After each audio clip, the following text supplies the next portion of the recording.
It is time for our rants and raves, and starting with Tom Fiedler. Speaking of working journalists, a really great reporter died this past week, Jack Sherman.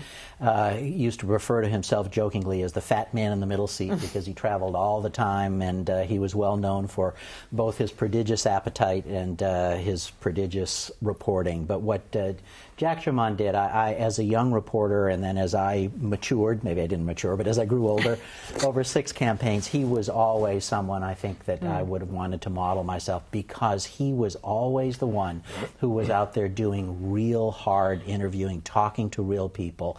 He didn't sit back. He didn't depend on other people to feed him information and regurgitate it.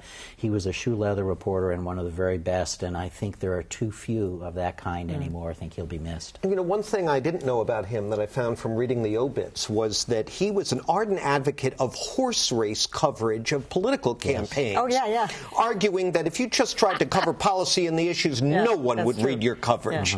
Thought that was kind of cool. That's right. And he also loved horse racing. Yeah, well, so there you go. So that's good. All right, Dan.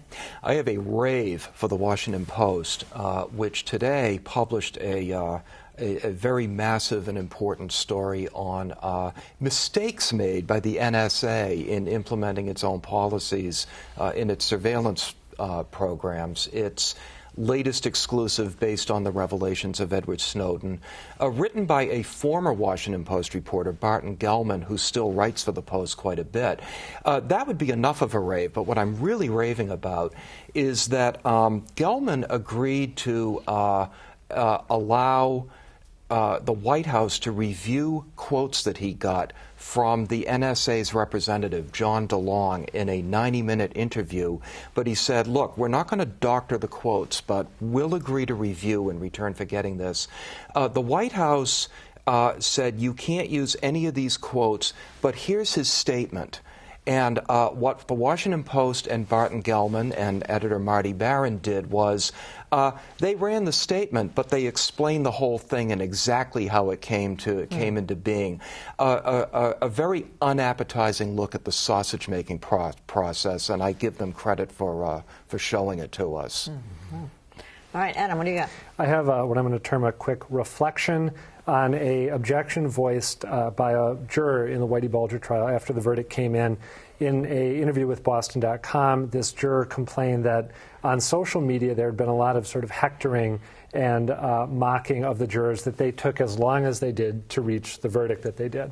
And I saw some of this. I was at the trial many days covering it, and I actually think that in part some of the problem for members of the public said, what's taking so long? We all know he's a horrible human who killed a bunch of people. Reach a verdict already.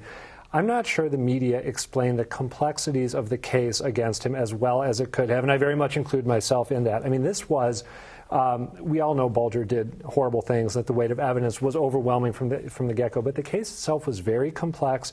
He wasn't charged with murder, for example, and that was something I think that starting from the beginning, we didn't, myself included, failed to explain to people. If he's convicted, he's not going to be found guilty of murder. He'll be found guilty of these racketeering charges and all these other things. So I think it's always tough to cover the law. It's like trying to speak another language if you're not an attorney, but I think that in retrospect, those of us who covered the Bulger trial could have been a little clearer at the outset, and that might have prevented some of this obnoxious, unthinking backlash. I doubt it. I appreciate the mea culpa, but that's what you get on the comments. 90% negative there is and critical, to that, and definitely. The jurors were shocked. And that's why it became a story, that they were shocked. They haven't been the subject of those things. They probably write them and read them, but, Good point, good point. It does tend to bring out the worst in people sometimes. Exactly. All right, John. Well, here I go again with my regular rant about grievance news.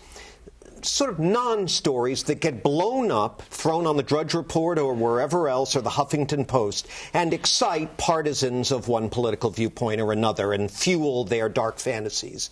Lately, there have been 2 gems.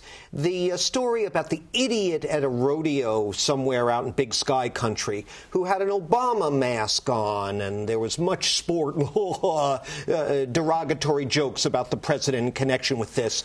This has been treated like to the Trayvon Martin case round 2, ridiculously so. On the other side, you had the story, the admission of a former Obama aide, that he played multiple rounds of cards with the president the day of the bin Laden assassination while they were killing time waiting for the news of what had happened. And this is being taken by the right-wing idiots as evidence of how lazy and disconnected the president of the United States is. Please stop it.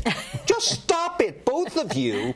And let's try to approach stuff like this with some perspective. And we in the media are totally guilty of jumping on this stuff and inflaming it. It's driving me nuts, as you can tell. You've never done it. Moi?